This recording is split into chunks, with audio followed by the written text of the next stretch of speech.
And let me ask you, okay, now to the Grammy stuff. Hmm. Tell me, what was your first thoughts when you first found out that you were nominated for the Grammy Award for your album First Love and the Best Contemporary R&B Album? Well, I don't. Okay, this is what happened.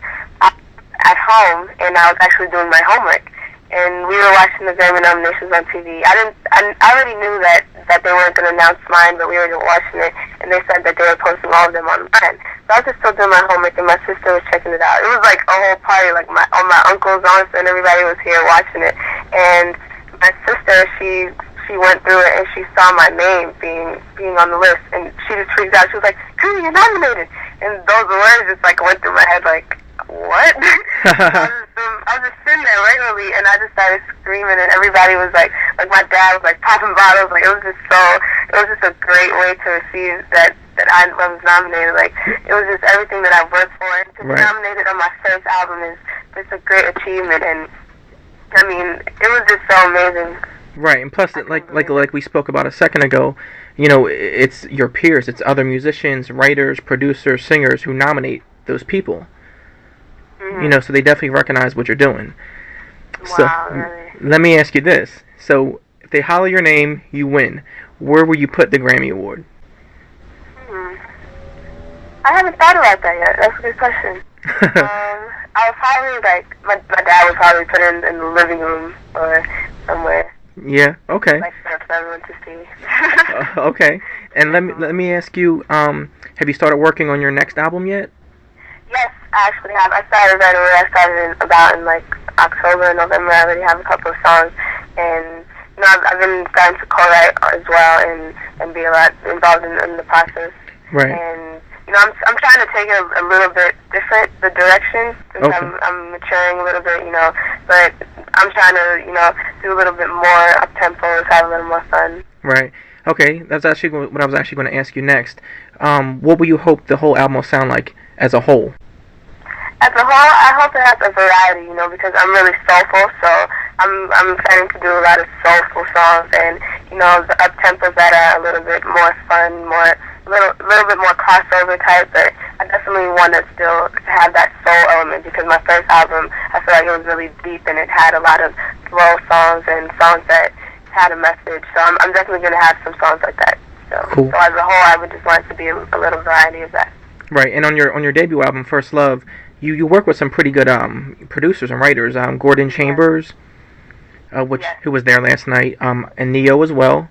Mm-hmm. The Dream, right? Yeah. Okay, he wrote 16 at War, the first single. Yes, he did. Cool. Okay, so you didn't do bad the first time out, neither. Well, no, I mean, I work with a lot of great producers, and they really definitely voiced everything the way I wanted it to be voiced. So people who know about you already know your MySpace, know your website. For the people who are now hearing about you that want to check you out, how can they check you out online? I have a MySpace page. It's myspace.com/Karina Pasian, KarinaPasian, and I also have a blog website which is called meetkarina.net, and there are a lot of posts that I do. Cool. All right, Karina, in closing, I know the Grammys are next month. You know, just go there, enjoy yourself, take it all in, you know, have a good time. Thank you so much. All right? And thank you so much for coming out tonight. Nope. I mean, last night. No problem. And it's funny that I'm almost glad that we didn't have time to do the interview last night, because I want to mention. So hectic, yeah. Yeah, it was very hectic, and I didn't want to interrupt it. And I'm still recording. I want to include this because there's a point of me telling you this. I didn't want to interrupt it because I seen a lot of your family was there. I seen a lot of your friends were there, and I didn't want to take you away from that, because I think that's important as a young girl, just to live in the moment of being a young person. You know, and I figured, like I said to your. It would have been fine though. Yeah, definitely. And I said to your dad, I said, you know, as long as we can, you know, get a few minutes to do something over the phone, I appreciate that.